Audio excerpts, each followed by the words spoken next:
party and drink up a lot of beer. And good morning and Merry Christmas, Happy New Year, Happy Holidays. This is a special hour-long holiday edition of the Friday Beer Buzz. And the Friday Beer Buzz as always, and we thank them so much all year. Brought to you by Krugel's Georgetown Deli and Beer. They're on Route 309, Wilkes-Barre Township, right next to the Big Cow. They have your winter seasonal beers arriving daily.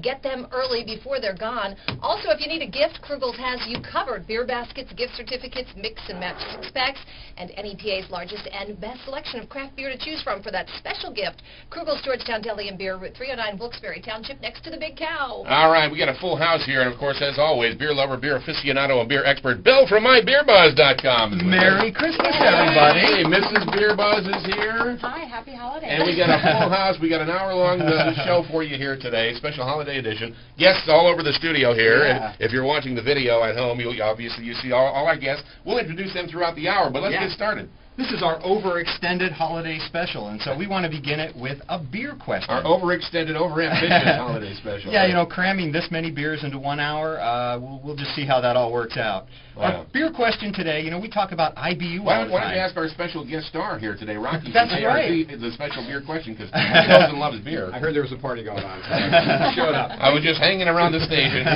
Thanks for joining us, Rock. Sure. Our beer question today, you know, we talk about hoppy beers all the time. Our beer question today is, what is IBU? You know, we talk about IBU all the time, and I don't think we've ever actually defined IBU other than to say what it stands for. But I think it's a good thing, no matter what it is. It's a very good thing. All right, for $5 points, Rocky, can you tell us what IBU is? That would be International Beer University. It's close! Yes, we can accept judges saying ding. And we do have some graduates of Yeah, that I right am a here as we graduate. speak. I'm an alum. I'll be my graduate work. IBU is International Bittering Units, or International Bitterness Units. Uh-huh. And the definition is actually a 1 part per million of isohomolone, an acid derived from hop. Isohomolone. Wow. Yeah. What is that? It Oh, sounds bad. yeah. Hops have what are called alpha acids, and alpha acids give that bitter flavor, that hoppy flavor that we love. The higher the IBU, the hoppier the beer. When we say a hoppy beer, that means a high IBU beer. The lower the IBU, the more sweet kind of beer, like a stout or a brown ale or something along that line. What is it, Doctor? I think you have isohomolone. And you know, a lot of people don't know that the Europeans have their own designation. They have EBU, believe it or not, and it's European bitter Oh, units. pardon me. They always have to be different, Pardon me, don't they? Europe. Yeah, well, we know what kind of shape Europe's in. You know what? Theirs is lower than ours. You know, there are a lot of hoppy beers. They tell you the human tongue beyond 80 or 90, you can't taste it. Yeah. There are people that will dispute that, but Founders does one called Devil Dancer that is 200 IBU. Oh, my God. And McKellar, if you remember... You have to drink that outdoors so it doesn't go off. Yeah, you have to not light it, not keep it anywhere near an open flame or anything like that. And you remember we had McKellar, we did the civet, the cat food coffee? Oh, that was a joy. Cat food beer. McKellar does too. They do one that's called Hop Juice, and they brewed it in 2007, and they claim that it is 2007 IBU, which I think is a little coincidental. Oh, yeah. What do you have to get that out of the bottle with a stick? Yeah. And they do one called McKellar 1000, and that one actually they say has 1000 IBU. I have had that one. Yeah. I don't think it has 1000 IBU. In fact, it is one of the oddest beers I think I've ever had, and one that I'm not sure I would chase after again. But we have a beer, and right. Speaking of IBU, you know, in fine tradition here, we always start our holiday special with a hoppy holiday special. Last year we did Sierra Nevada Celebration. This year we are doing one that's a little bit unusual, and our beer for this segment is called Ale Smith Yule Smith Holiday Ale. All right, yay! Ale Smith, Yule Smith Holiday Ale. Yeah. It's made by the Ale Smith Brewing Company. It is Ale Smith Brewing Company in San Diego, and we're going to start up Beer Cam. I love that we have Beer Cam here. I like to be able to get a tease of the music. Yeah. Play some more of that while we're drinking. We're rocking, yeah. Yeah, we just got going. I'm going to pour Beer Cam, and we're going to pass it around. All right, and so away for we those go. people who don't know, this will be a whole separate video. If you've never experienced Beer Cam before, it's a whole new world. It's a new way of looking at beer for sure. It's like taking a ride along with the bottle. And because we know you've often wondered what it's like to be a bottle of beer. Yeah. Be the beer. Be the So bottle. the beer, yeah. This beer comes out of San Diego, California, and the brewery is called Ale Smith. All right. And, you know, if you remember back, we had their Speedway Stout on. And Oh, yeah. to this day, one of Bosco's favorite beers. Yep. Bosco gave me a bottle of it last year for Christmas time. Me as well. And we wanted to tell Bosco, if Bosco is out there, they have a barrel-aged version of Speedway Stout. Attention, Bosco. Bosco will be running into the studio any minute now. This one is a double imperial red ale. Yes. Now, double and imperial, you know, for the guys that know sitting behind me here, double and imperial are the same thing. So for them to call it double and imperial makes me wonder exactly what we're going to taste here. So this is a beer called Yulesmith. It is a beer that is brewed twice a year. Believe it or not, they do a summer beer called Yulesmith. Figure that out.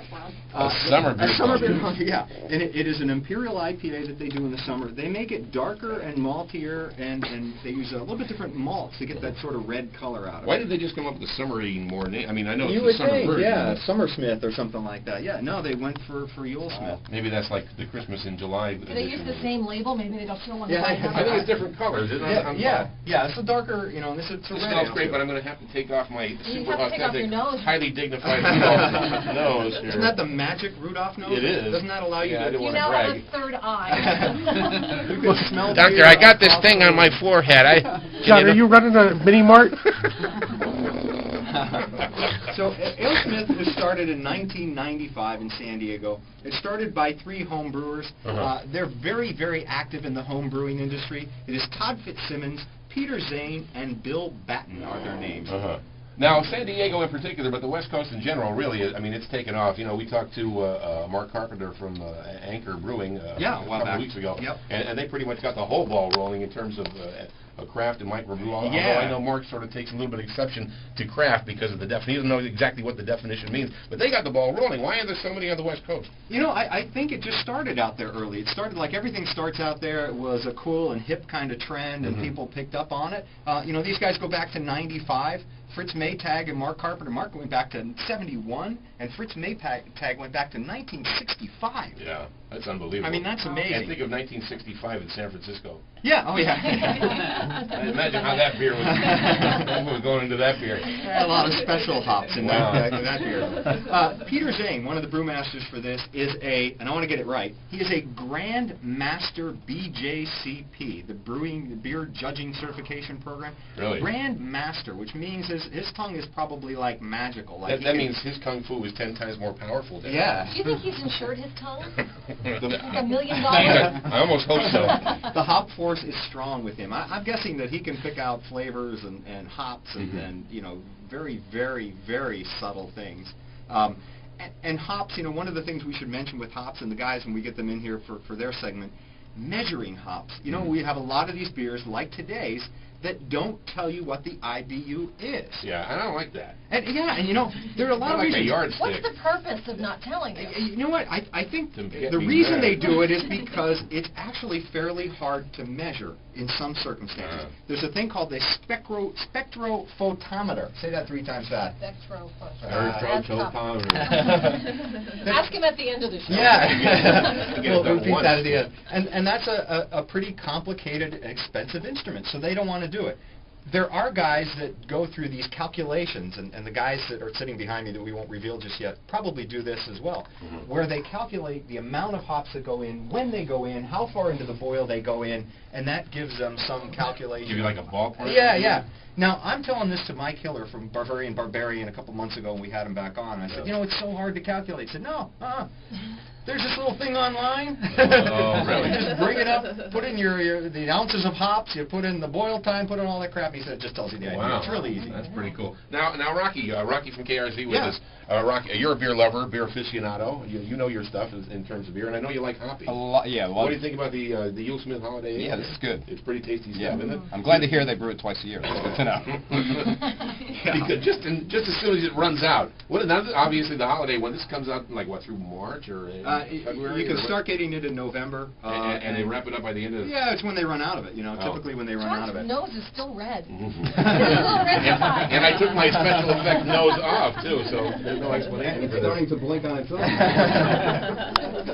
This is a gift that keeps on giving. You Yeah, have it it is. this time, you can have it again in the summer. Yeah, and this beer won the World Beer Cup Gold Medal in 2003, 2004, and 2005. And that's a big deal. You know, we talk about GABF Gold and GABF medals.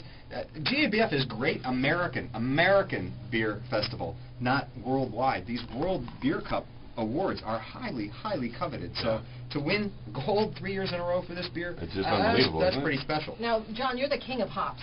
Well, I do love the what hops. do you think? You're on the second glass. I am, and you know, obviously, you take a little snort here, a little whiff, and you can pick up the hops easily. But also malty at the same time. What do you think? Because you know, you're not newly introduced, but you have come along in the world of hops. How do you like it? I think it's delicious, but at first, and this is once again for a lot of the women out there, it seems they don't like hoppy beers, at least when they first start. Right. The first time I had one, it was a bit much.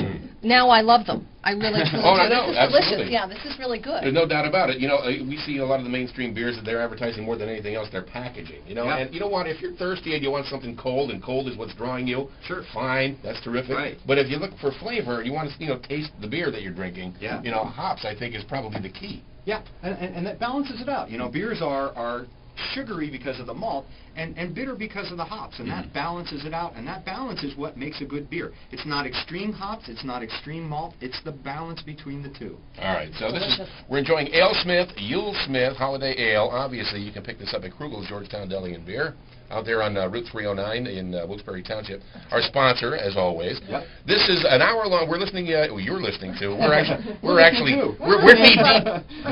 knee deep in the hour-long holiday edition of the Friday Beer Buzz. We hope you'll stick around. We'll be back with more in just a couple of minutes here on WILK.